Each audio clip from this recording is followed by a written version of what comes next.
Before the Spanish arrived, before the Caribbean was changed forever, there stood the humble yet powerful structure of the Taino people, the Bohio. More than just a home, the Bohio was the center of life, a sacred space where families gathered, where stories were told, and where the spirits of the ancestors watched over their descendants. But what secrets did these structures hold? And why were they built the way they were? Stay with us as we uncover the mysteries and traditions behind the Taino Bohio. In the heart of the Caribbean, hidden between lush forests and golden beaches, stood the sacred homes of an ancient people. These were not just shelters. They were symbols of harmony, built with the blessings of the spirits. For the Taino, the Bohio was more than a house. It was a connection to the land, the ancestors, and the gods. But what made these structures so special? Join us as we journey into the past to uncover the mysteries of the Taino Bohio. Before we begin, don't forget to like, subscribe, and hit the bell, because today we step into the heart of the Taino world. The Bohio was the traditional home of the Taino people, built using materials found in nature. Its circular design wasn't just for beauty. It was meant to withstand the powerful winds of Huracan, the god of storms. Constructed from palm wood, straw, and reeds, the Bohio could resist hurricanes better than the square houses of the Europeans. But the design had deeper meaning.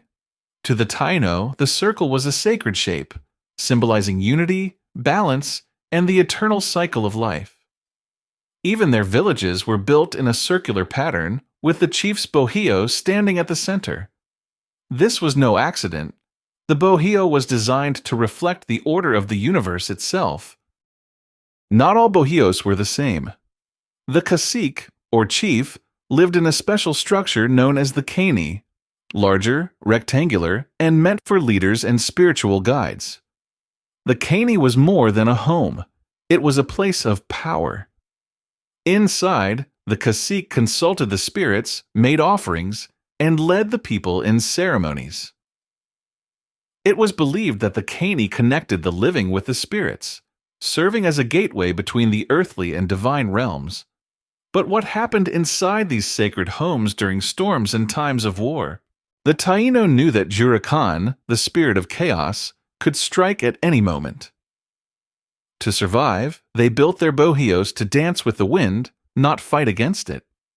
While the Spanish buildings crumbled under hurricanes, the Bohios flexed and bent, proving their ancient engineering was far ahead of its time. Even today, some rural communities still build homes based on the Bohio's design. The wisdom of the ancestors still echoes in the Caribbean winds. With the arrival of the Europeans, the Bohio and the Taino way of life began to disappear.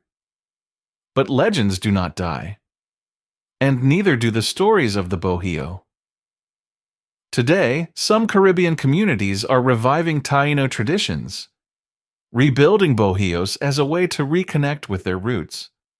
Perhaps, if you look closely, you may still see the spirit of the Taino in the land, whispering through the palm trees, calling us to remember. The Bohio was more than just a house. It was a symbol of resilience, wisdom, and harmony with nature. What do you think? Should we bring back the Bohio? Let us know in the comments. Before you go, don't forget to like this video, subscribe for more ancient legends, share to keep Taino history alive. People create myths to understand the mysteries of the world and protect what we hold dear. Take care, and see you soon.